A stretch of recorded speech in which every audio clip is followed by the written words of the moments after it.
Hi, everyone. First, I want to say thank you. We finally got to 500 subscribers, which took a lot longer than I thought that it might, but with a lot of hard work and dedication, finally hit 500 subscribers. Today, I want to talk about AMD. As you can see here, AMD has been on a pretty ridiculous tear since July or August of 2015. It's been basically straight up all the way until November of 2021. Which we finally saw a little bit of a retrace and a potential buying opportunity here just this month. And based on those technicals and articles like this, it seems like we're getting ready for another move up. And I want to talk about which is the better stock between Nvidia and AMD. And really, I want to talk about this article because both of these stocks are great, and it seems like the semiconductor industry is really one of the hottest industries for investing right now. Then, of course, I'll go over the technical analysis. Then we'll finish up with the options chain and talk about a couple plays potentially for the upcoming week. If you like trading stocks and options and making money, definitely like and subscribe. I make videos like this as well as whole portfolio overviews every single week, so make sure you hit the bell so you don't miss out on any future content. Welcome to the Portfolio Bulletin. Let's get started. So AMD, can it go back to 150? It's currently trading at about 119, so this would be around a 25% move higher, which obviously would be a great move if you could capture the whole thing. So let's see why they think this could potentially happen. They say it's lost more than 20% on the year. They have a little bit of a murky outlook based on its current valuations. And even after you take its valuation into consideration, it still seems like AMD is undervalued compared to its peers. AMD fundamentals still seem to be very strong, and they continue to gain market share compared to their peers. Of course, the company is well situated in a strong demand environment, which is what I am going to talk about in the next article. And finally, looking for that rebound momentum as their supply chain constraints start to ease up a little bit. Last year, AMD had a very strong performance, accelerating its growth to around 127% from its lows all the way to its highs. This is because the company really became one of the top performers in the semiconductor industry, which obviously led to gain in market share and valuation growth for AMD. Of course, this kind of growth cannot go on forever, and it's down here a little bit year to date of around minus 35%, currently sitting at around 20% off of its highs. So far, 2022 has been definitely led by the benchmarks. A lot of the stocks that performed very well last year have been getting killed. The growth sector is not doing great, and even some of the best performing stocks that are pretty well established have been underperforming the markets. Of course, there have been several headwinds to the market, to include the Russian invasion, as well as inflation that continues to plague the markets, and specifically the tech industry. Of course, not all of this has affected AMD that much, as the company continues to push forward with its growth and gaining its market share in the high-performance computing industry, hyperscaling data centers, gaming, and PC momentum. They say despite all of these economic challenges, they do expect AMD to return to that 160-ish level over the next 12 months, based on its increasing market share and leadership overall in the market. And they talk about why the stock has gone down this year, which basically restates all of the things that I talked about previously, the war in Ukraine, supply chain issues, and generally being a little bit overextended in my opinion to the upside in a short amount of time. But moving on to the important part, is AMD expected to go back up? They have really strong revenue growth for current period and year over year at 45 and 31% respectively, meaning that this company is definitely growing and it's in a very strongly growing industry, and it is one of the leaders in the sector as well. So all of these things combined mean that this company is going to be, in my opinion, more valuable in the future. Here they show a graph of the sector as a whole and how it's expected to grow from 2020 to 2026. And obviously, as AMD continues to cement itself as one of the top competitors, they should be able to maintain, if not grow their market share into this growing industry. Of course, not everything is roses here. If the conflict does continue in Ukraine, they could see some decreases in the exotic gases that they need, such as neon and krypton, which are essential for the production of semiconductors. More specifically, around 70% of the neon supply comes from Ukraine for the whole world, which definitely could be an issue if this conflict goes on longer than expected. Of course, they did have some plans for moving away from these kinds of supplies, because when Russia took Crimea in 2014, there were concerns over their supply chains, so they have been working to diversify them slightly, which could make them a little bit more resilient to some of these disruptions versus the expectation. Next, they talk about gaming. which if you've been paying attention to the gaming industry at all, it's definitely growing really fast, and the demand for processors is really high. This is just another really strong catalyst here for AMD. A little bit less known is their movement into data centers and high-performance chips, and they're starting to take a little bit more market share here, which is definitely another way for AMD to grow pretty consistently. Moving over to his price target here, you can see he's got a price target of $200 for 2022 over the next 12 months, which I think is a little bit aggressive. And you can see that they lowered their near-term price target to around $167.29, which is very specific, which is a potential upside of 46%. A 46% based on when they wrote this article. It was a little bit lower than it is now, currently at $119, up a little bit from the lows when they wrote this. Next up, let's talk about Nvidia versus AMD. They say the Metaverse, which is another catalyst for both of these companies, as CPUs and GPUs are going to be high demand due to the increases in required computing power to help support this Meta platform's environment, as they will need supercomputers powered by artificial intelligence to help fully generate this platform. Of course, both of these companies are doing quite well right now, and you could argue that both of them are a buy going into this really strong growth cycle. They say that Nvidia should grow to around $140 billion in earnings by 2030, which would be a huge growth from $27 billion currently in 2022. They say this could be even accelerated due to the expectation of Meta generating around $400 billion in the virtual gaming space by 2025, up from around $180 billion in 2020. So basically saying that this is a huge catalyst for both companies, and both of their products are going to be in high demand due to these things. You could certainly argue that AMD is a little bit more expensive here in the short term, but they are the market leader, so you're going to pay a little bit of a premium for that. Otherwise, moving over here to AMD, this is a company that's obviously going to benefit really strongly, and they currently control around 19% of the market for gaming graphic cards, making them a quite a bit smaller player versus Nvidia. And you could look at that either way. They could potentially grow and become a stronger market leader, or they might be at a slight disadvantage because Nvidia is the clear leader in the sector.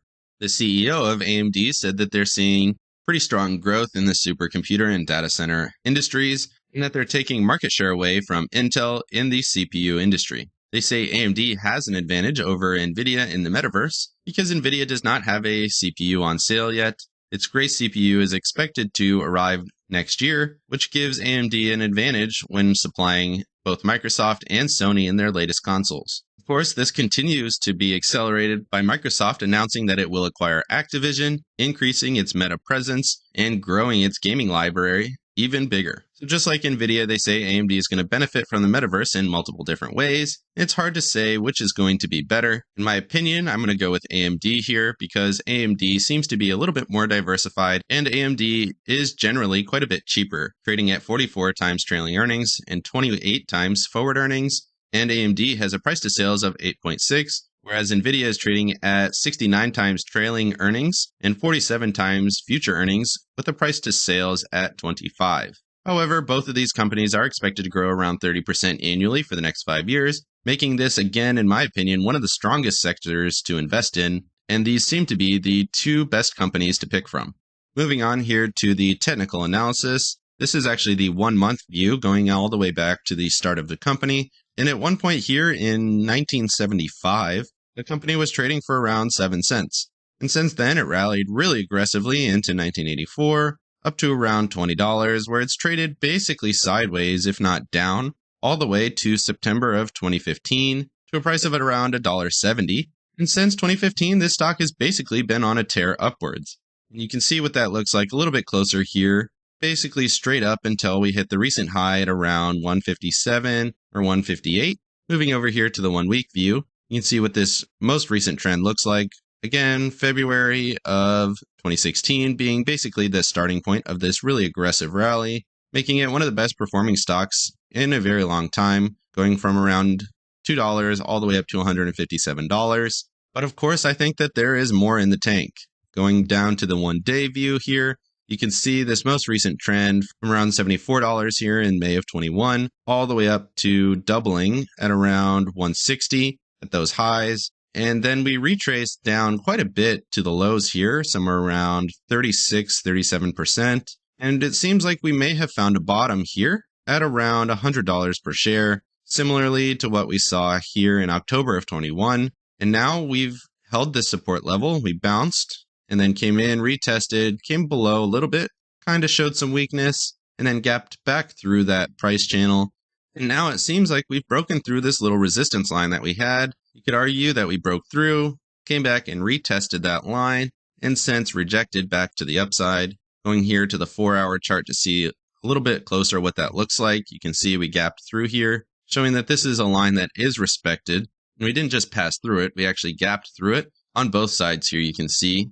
And then we pushed up through that resistance line, came back and retested, and had a nice little rejection upwards, saying that this seems like a solid support line here on the 4-hour chart. And since then, we've had all of these exponential moving averages move back in the right direction, here showing a bullish price channel. My concern here is on the daily chart, we do have the 144 EMA sitting up here. If we get a really strong push up in a short amount of time to retest that moving average, I think we'd probably get a rejection, a little bit of consolidation before we see any kind of move up.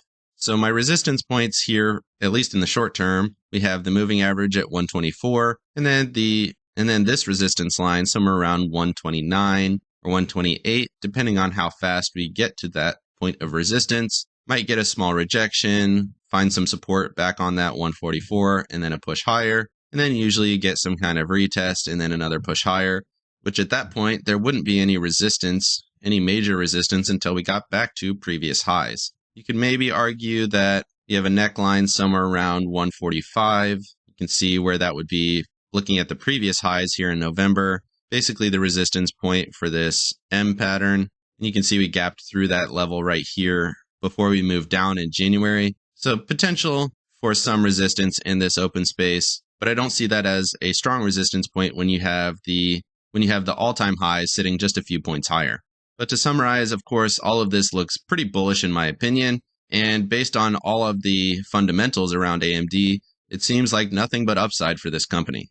Moving over here to the Tasty chart, just to look at the 4-hour chart, you can see we have the upper ATR band sitting around 125, similar to what I was talking about for that resistance line, which is pretty strongly respected. We had a retest of that about halfway through March, and since then we came back into the middle of this range and trended upwards slowly. Sitting right in the middle of that range looks like a good spot for another move higher, with that resistance sitting between 123.50 and 125.